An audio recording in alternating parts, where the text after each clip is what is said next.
we remember, let me show you what we remember. Here's what the market, if you've been a beginner, you've been watching this for like, I don't know, last 5-6 years going like this.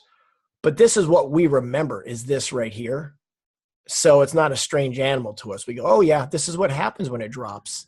Days we're down 150 points or Dow down 500, And if you're on the right side of the market, you love those days.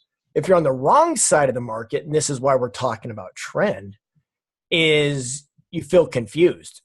So just being on the right side of the market is everything. Because think about it, guys. If you're on a weekly, well, even do this. I want you to do something different. Go to time frame right there. I'm going to show you guys a really interesting way to look at the market and learn from it. Would you guys want to learn how to go back almost 80, 90 years in time on the S&P? So if you go to the time frame here, you can change the time interval, and instead of 1 year, go to max available. Now, if you have this on SPY or ES, it won't have as much data. Then you can go back and leave it on daily. Actually, I like it on the daily candles for this. A lot of data. I know, but it'll load. It'll load. Go ahead and click. I did this yesterday, actually. Look at that. Whoa. Now, Gino, maximize this and find the gray bar on the bottom. Actually, just gray bar on the bottom and take it all the way to the back. There's 98. There's 92. 88. All the way to the left. All the way to the left. All the way to the left. All the way to the left. See, traders that lack context, you can get a lot of value out of taking a market back into different conditions and testing your ideas. By the way, those lines that are on that 1928, so before the 1929 crash, we have moving averages on that chart right there, okay? I was on a mentoring call yesterday, Gino. I took on a mentor student that I'm going to be working with one-on-one online. And, I was working with him, and he made a statement at the very beginning of the call, which triggered a data-driven rant by me. I'll give you an idea of how my brain works, right?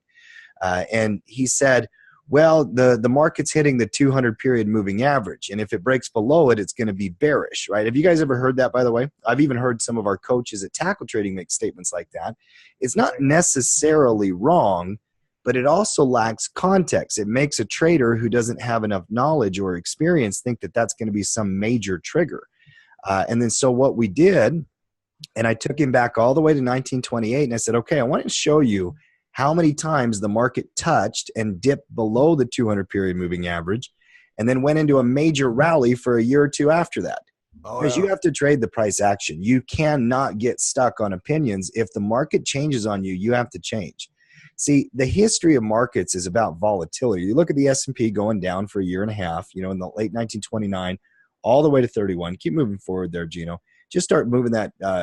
I'll stop you on Well, just so you know, Tim, yeah, from 31 down to 17 is 50% right there. You know what I mean? That's a big drop. Yeah. These are huge percents. Well, and from 31 to 4 is like 90% or what, 80% or whatever it is, right? Imagine picking that bottom. Yeah, trying to find the bottom there. Yeah, for sure. And then doing a cover call at 5 and getting stopped out, and now it's at 2,500, right? Well, sure. And then the market starts going up into a bull run. Into the 30s, the market had compression and then rally. Here we are. Look at that, late 36. It dips towards the 200. That lower line is the 200 SMA. Right here. Yeah, it dips towards it, then it rallies, so you have corrections. Different color here so you can see it. Technical analysis is not new.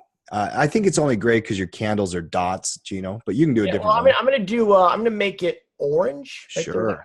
Okay. I like it. There you go. There we are. So we're watching that orange lines. That's the 200 SMA. Now, all the way, keep going. Now, notice it will change the trend. But even that when it dipped there in 1937, 38, when it broke below it, it rallied back, kiss of death. That whole process, look at that right there. Gino, tell me what is the amount of time it took from the top to the confirmed kiss of death there? From here to where? March. That was March. Now go to the next pivot point. That was 5 months. Yeah. Traders, guys, we got to have context, right? We got to think about this and step back from our emotions at times. Markets don't play themselves out in 1 week or in one tweet. I don't care how modern the market has become, right? markets play themselves out over time, and the patterns will become apparent. But just because it dips one way or the other, those are signals that are supposed to give you an edge of probability. I want you to write down edge of probability, okay? But there's no such thing as a guarantee. It's not supposed to be a guarantee. It leans you in one way or the other so that you can start to make investing decisions.